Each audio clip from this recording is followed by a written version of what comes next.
A huge perspective changer for me was when I got introduced to my friends at Food for the Hungry. They gave me the opportunity to sponsor a little boy in Lima, Peru named Juan Andre. It changed my life. I thought I was changing his, but it actually changed my life and perspective forever. I want to give you the opportunity, along with Food for the Hungry, to change a child's life. Go to fh.org/Anthony Evans. That's fh.org/Anthony Evans to make a lasting impact today. Hi, I'm Anthony Evans. I'm Stacy Kaiser. And this is The Power of Perspective. The Power of Perspective is a series of conversations that we're going to have about things that we all have or will go through. My desire, along with Stacy, is to make sure that you come to the conclusion that lifelong change can happen when you realize the power of your perspective. Today we are talking about something that I think is very important to talk about, and I'm pretty sure you think is very important too, and that is relationships. Relationships are something that we all deal with, different levels of it, but I want to start this conversation because, to be honest, Stacy has helped me through a lot of relationship stuff, whether it's friends or just deeper stuff. She's been very, very key in me taking care of my well-being as related to relationship, because I'm a codependent type person, but we can talk about that later. So, Stacy, I want to start with how do you deal with a relationship that is going south? I'm asking, I have a question like that nobody asked. I want to ask it. How do you deal with a relationship that is going south, but you're a helper, codependent type, I'll save the day kind of person? Right. I always call that being a victim of your compassion. Oh, yeah. Being somebody who sees the good in people, the best of intentions, tries to see the diamond in the rough and says, well, maybe if I do something differently, or if I can get them to do X, Y, or Z, things will get better. Right. And so what I like to say about that is, and this is a lesson that I had to learn in my profession, is that a person has to want to make change on their own. Bottom line is that people have to want to change. And so it doesn't matter how amazing you are, how much you try, if a person isn't wanting to change, they're not going to change. And then right. I think that there's another piece. Those of us are sort of hanging on, thinking, well, if I row this boat, it's going to work. Mm-hmm. And you will eventually grow tired. And the bottom line is, I think all of us, whether it's a friendship or an intimate relationship, relationships are supposed to be a give and take. Right. Frankly, it doesn't matter what your relationship is. It could be your hairdresser, your therapist, whatever it is. It needs to feel like it's a give and take. And so if you're the one who's giving all the time and that you're not getting, I think you need to take a good hard look at why you're still there and if it's worthwhile. Yeah, you know what you said to me a second ago, you said diamond in the rough. Because you've used that in our time together, in my therapy. She has noticed that I always find diamonds in the rough as related to any kind of relationship. Which is actually good. Yeah. It's a good quality because you see the good in people. But you said something to me. Go ahead. Go ahead. You said something to me. You said diamonds are beautiful. That's great. You see diamonds in the rough. But it takes explosions to get diamonds out of the rough. And if you're too close, you will get burned. I said yes, that. It was one of Stacy as he's dropped the mic moments in our therapy where it's like it can be 5 minutes in and I feel like, well, I can go now because we got it. That's what you said to me. You said it takes explosions to get diamonds out. Do you remember saying that? Yes. I was like, yeah, you said it, because there's certain things that I just won't ever forget. And I feel like, from my perspective, and I'm sure some of the people watching and some of the questions we've gotten, they've talked about being in it, like how do you get out of that toxic scenario? So first of all, I think realizing that it takes explosions to get the diamond out, and if you're too close, you're going to get burned. But what's the escape route for somebody? Right. Well, the short answer is walk away. It's time to go. When you got people in their feelings, you know. But this is what I always, a lot of people say follow your heart. And I think that applies for a lot of things, like for your passion, for your career. Yeah. That's bad. I think in relationships, when you follow your heart, sometimes your brain isn't with you. And so what I say to people is, if you are being hurt, if your mind is telling you this isn't right, that's the heart wants what the heart wants, it's not going to listen to you. So you need to follow your brain, and you need to do what you know is right to do. And if you can't, like I hear this all the time, people will say, I can't get out of that relationship. Right. And then I say, okay, so then don't pick up that cup. No, you can. You can get out of that relationship. You're not. And so then you need to dig deep and find out why. What is the reason that you are staying in a situation that is toxic or not good for you, or you're not getting what you need out of it? She said, people say, this is all stuff that I have said to her. I know a lot of other people say it to her, but I have said all these things she's talking about, like where it's just like, I feel like I cannot figure a way out. And you have been like, yeah, you can. And back to the thing, did I cut you off? Because I do that a lot, especially when I have coffee. I turn into a crazy person. But you said something, excuse me, the feelings, or your heart, following your heart. My dad is just a wise man, as a lot of you know. But he said to me a long time ago, and I say it from stage all the time, your feelings do not have intellect. Your feelings cannot think. So doing the whole, like, I'm gonna follow my feelings, like they will mess you up. They feel as real can be, but in a lot of cases, I've had to bounce my feelings off, one, God's word, like what does he say about this? And then two, bounce my feelings off of the things that we've talked about, which are tactical, like this isn't good for you, this is actually hurting you to stay. And he also says your feelings can't be the engine, they have to be the caboose. I love like they have to follow your mind. Really good. Which you've helped me in so many ways follow what is actually logically the right thing to do, even though me all up in my feelings all the time, like I just live there.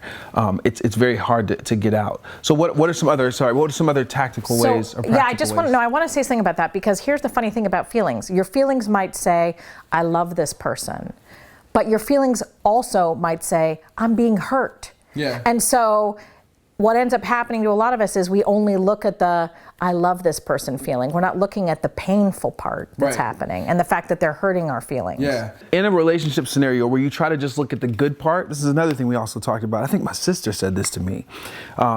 She said, Anthony, if I had a big pot of soup on the stove and I was stirring that pot and I put poison in it, just like a few drops of poison in the pot, what would you have to do to the whole pot of soup? And I was like, pour it out. You can't eat around the poison in that. And she's like, exactly. That is you trying to think about just the good stuff in a relationship. Most of it may be good. And if there's a few drops of poison, a lot of times the whole thing's got to go. Yep. Because you can't eat or you can't pick out the good stuff. I She love told me that. No, and my metaphor is the bread one. Yeah. If you had a piece of bread and half of it was moldy, would you eat it? And I've literally had people in a therapy session say to me, well, I would just like cut it off and eat the other side. A good relationship is not supposed to be hard. It's not supposed to be that difficult. Yeah, or stay in a place of just being hard and difficult all the time. You might have hard times where you're supposed to come together and work together and make it less hard. Mm-hmm. There might be difficult moments where somebody in the relationship is struggling or someone's having a bad day and they're crabby, and that's okay. But it's not supposed to be repeatedly difficult where you just feel like you're climbing up a hill and someone throwing rocks at you all the time. Yeah. You know, something else you said to me as it relates to relationships, friendships, all of it, is that, because you obviously know what I do, I'm on stage a lot. She said, if you were on stage doing a show and there was somebody in the front row that was being noisy and pulling you out of character, what would you do to that person? And I was like, well, you'd have to tell them to be quiet, of course. Then what would you do? You'd move them out of the seat and put them in the back of the room, of course. Then if they're still making noise, you put them out of the room. And that's what you told me as related to people, relationships in my life that were pulling me out of character. I, a lot of times, were like, you can stay in that front seat, but just please be quiet, and try to work that through.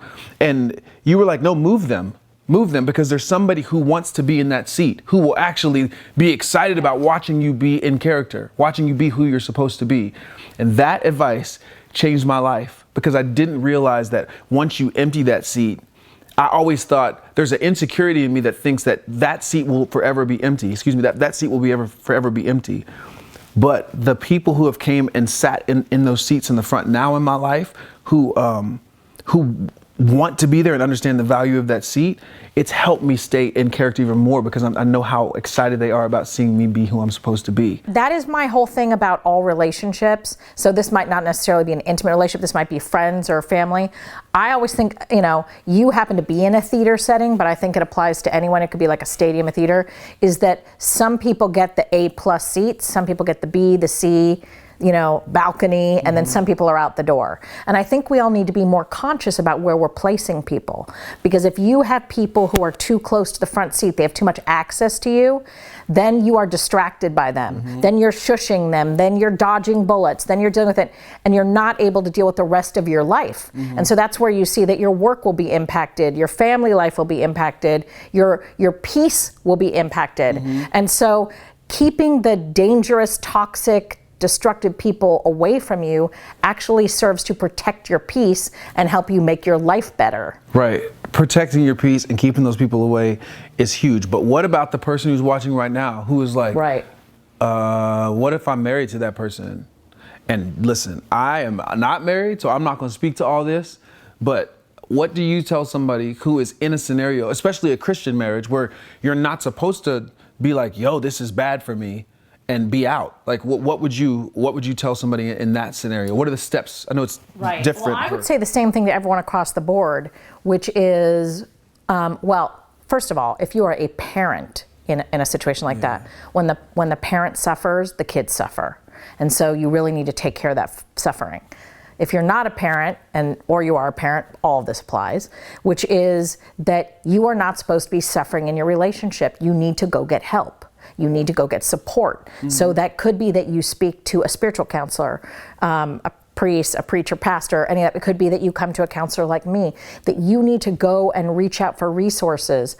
And then if it's not you who's causing the trouble in the relationship, but you actually feel like it's your partner and you're like, I want to get away from them, what you want to start asking yourself is this person willing to go get help? Because people change, people can get better, but if they're not trying to change, and this is what we see a lot. The more like toxic, narcissistic, nasty people, they'll always blame you. And so you're walking around on eggshells trying to like behave and do the right thing, but really it's them that needs to change. And so you want to turn the tables on them and see if you can actually get them to change and try and get them to go to counseling with you and try to get them to get help. And if not, I think you have to take a serious look about, whether this is actually healthy for you to be in. Yeah. Now you mentioned narcissism, which is a whole other, listen, that's a whole other situation. But when you're dealing with a narcissist, which for most of you know what that is, but somebody who basically, it's like they're the king of their world. They're right all the time. That's the bottom line. Like they don't see other people. Yeah, period. They don't. Right. So there's a bunch of, you can look up the signs of that. But when you're dealing with somebody like that, what is a strategic way to actually get that person, because they don't think anything's wrong with them. So how do you get that person to come to therapy? Narcissists don't typically go to therapy because they're great. They're perfect. They think they're great. So if I'm perfect, I don't need to go get help. And if you can get them to therapy, they'll typically try and point the finger at all the things that you need to change. And so if you look up narcissist and you say, oh, I'm in a relationship with a person like that, then you should take yourself to therapy. And the bottom line is, narcissists typically don't change at all. They're just not interested in changing. So that's a relationship that's going to be problematic. If you're just dealing with sort of your everyday annoying person, someone who isn't being considerate of your feelings, those are the kind of people that if you can't get them into therapy, or counseling of some sort, go yourself.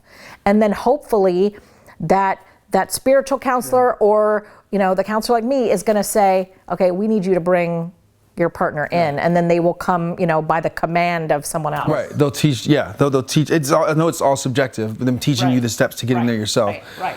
Man. Being that your family is so religious, what is the philosophy? Because I hear that a lot. Like, I'm a religious person, I can't leave. Well, the bottom line, the thought is, and I know that there are biblical principles that give you certain things in a relationship. If they happen, then you have like a biblical right to leave a scenario, infidelity, or if you're in an abusive scenario that's not resolving and all that stuff. It's not, God doesn't say stay in that. Like, he's not asking us to do that kind of stuff. But I do believe that a lot of people, one of the questions that we'll get to was that, how as a Christian do I deal with the fact that I'm in a scenario I should not be in? And it's so subjective, and I don't want on here, on IGTV and YouTube to be like, you need to get out, because it's all different. But some people, as Christianity sometimes makes people suffer beyond what they're supposed to be suffering. And I think that I could say that and people will understand. Some people will understand. And I'm in no way saying leave, but also look at what the Bible says about it, because sometimes we go a little bit too far and put up with things that aren't necessarily, we take on actually like a Messiah complex where we feel like we're supposed to save and be this whole situation when that was Jesus, that wasn't you. So you can't handle all that, you know what I mean? So it varies a lot, but there are a lot of circumstances where you can. Yeah, and I think the bottom line is, if you are not in a situation where you are safe, you must protect yourself. For instance, there was a lady who said, as it relates to biblical reasons and stuff, she says, how do I trust again after infidelities, plural, in a Christian marriage? That's again subjective, because is the person willing to change? I'm pretty sure that's a big part of it. Or is it kind of like, deal with this? But speak to that in relationships in general. When trust is broken because you're dealing with some stuff, how do you rebuild trust? Yeah, I don't even think this is just a Christian thing. I think this is an issue for everybody. I think it becomes complicated with the Christian piece if your religious belief is that you're supposed to stay. But you brought up a really good point, is the person willing to change, and what are they willing to do to change, and how are they going about changing? Because it doesn't matter what their supposed reason is. They made the decision to go outside of the marriage, and this says infidelities, so it sounds like it's more than once. She said plural. And by the way, once can be just as damaging. It's not like, oh, everybody gets one free ticket. But trust is the foundation of a relationship. And so if you feel like you can't trust a person, it's a gigantic problem. And a lot of relationships never bounce back. I would say that the percentage is reasonably low of people who can actually get through an infidelity and stay together and live happily ever after. The relationships that work are the ones where both of the people are dedicated to figuring out what caused the infidelity, and working at building their relationship slowly from the ground up. But it can take years to begin to feel safe again. So you have to be, dedicated to that process. That's Both the of bottom you. line. Yeah, you can't. It's not like one person wants it, the other person. Yes.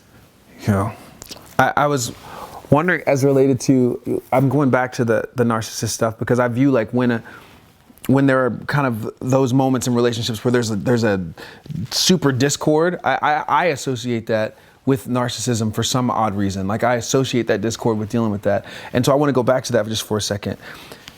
If you are in a scenario with a narcissist, and let's say you're married to them, and because you've mentioned in some cases that narcissists, you believe that there's a spectrum, right? Like, there are 10s and there are 5s who are like workable. Right. But when you're dealing with a 10 and you married them, didn't know it because they're super charming and all that stuff, right? That's one of the characteristics. Really Then what? If they don't think there's anything wrong with them and they're not willing to change, do you just have to figure out a way to live that way? Yeah, I think this applies to anyone who is not willing to change. I think it applies to narcissists. I think it applies to anyone who says, this is me, this is what, this is the package, this is who I am. And I think we are left with 3 choices: to either put up with it, which will, include suffering, to leave, or to try to get them to change. And if not, then we only are left with 2 choices: put up with it or leave. And that's just it. That's just it. Yeah. Wow. That's kind of discouraging and sad, but that is when you are with somebody that isn't interested in making a change, you're left with either putting up with it or leaving. And I don't encourage anyone to be in a relationship with someone who says, this is me, this is who I am, I'm never going to change. Because if you're going to be together long enough, things are going to happen. Things are going to evolve, and people need to be able to move and grow and change through those relationships. So you would say those are red flags?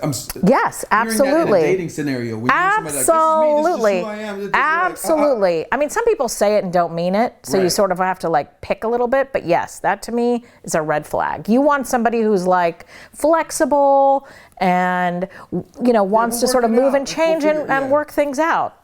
Not somebody who wants something their way all the time.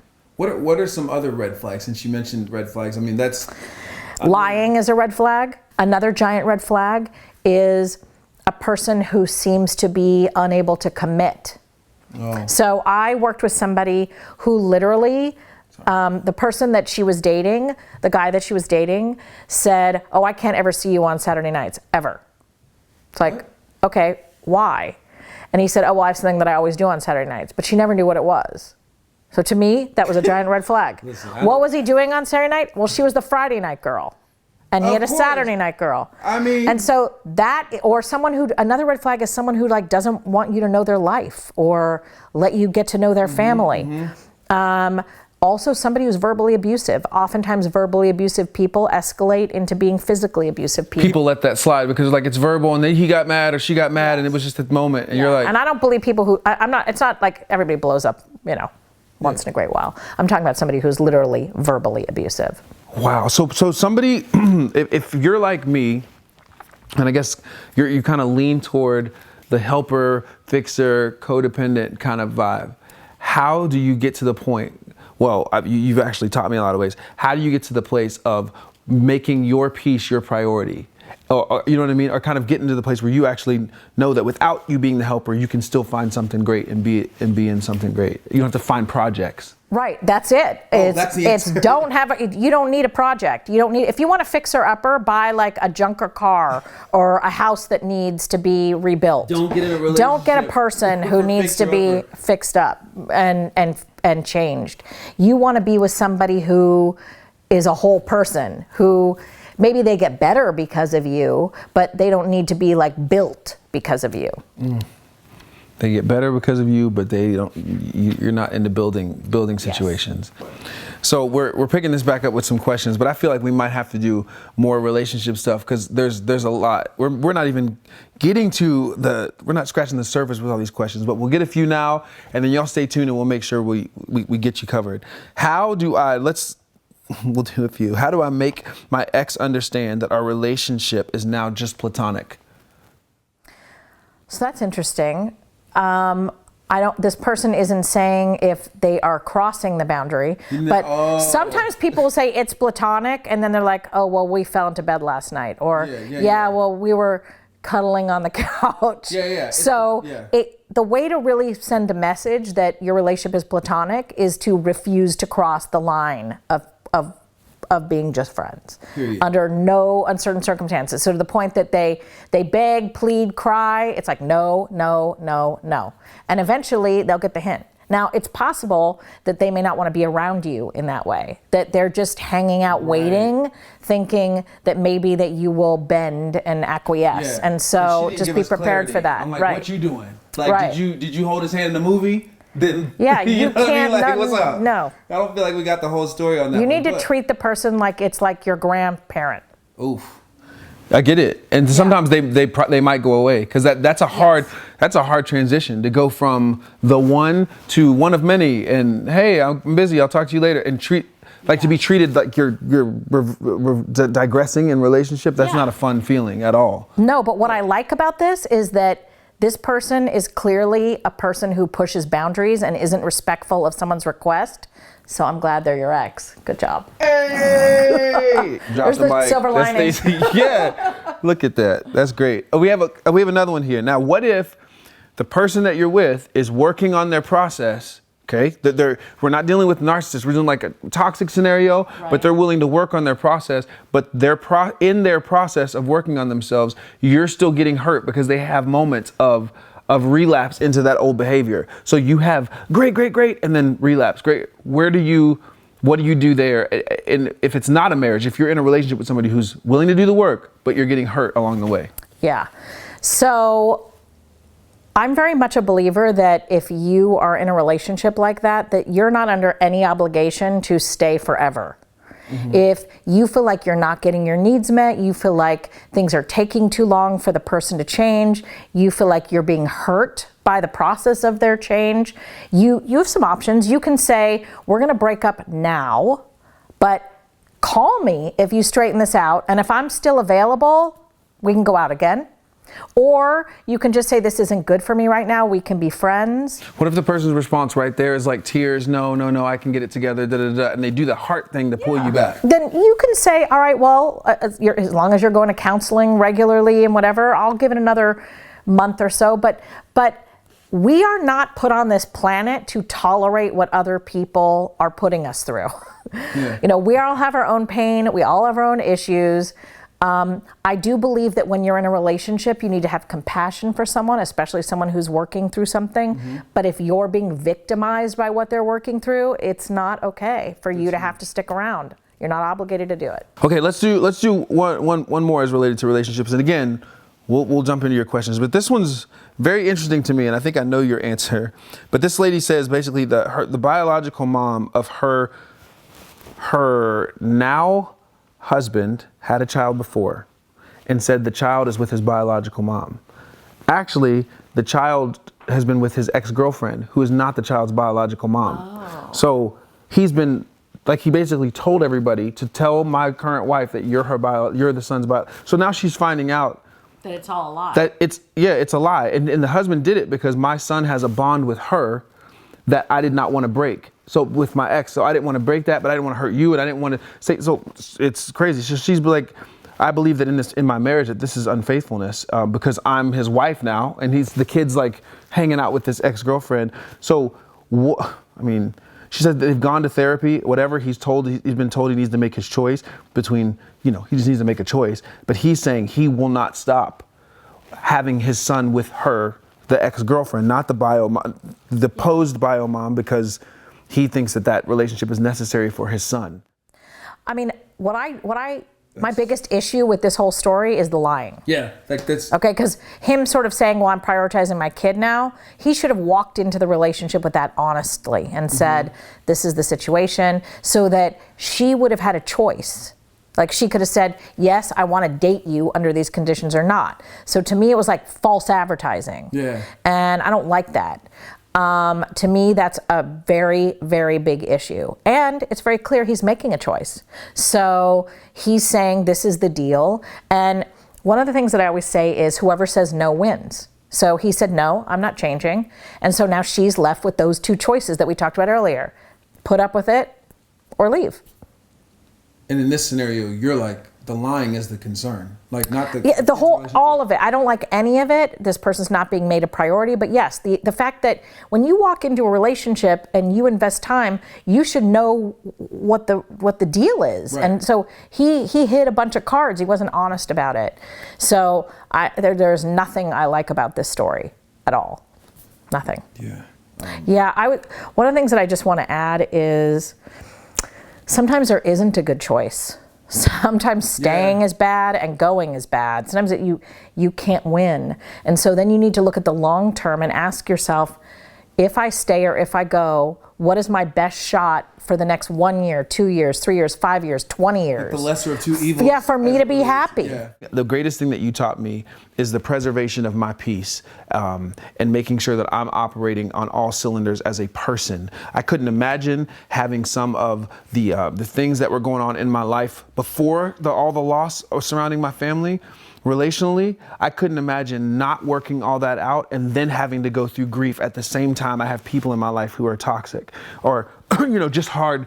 Some of them aren't just all the way toxic. Some of it's just hard. And I needed to make sure that was out of my life. So I really want to just reiterate the point of how important it is to get your peace together as much as you can, because a lot of times for you to operate well and take care of yourself well, you have to be starting from a foundation of peace and being willing to, and able to operate on all cylinders. And I just want to add that, relationships are a part of life. They're important.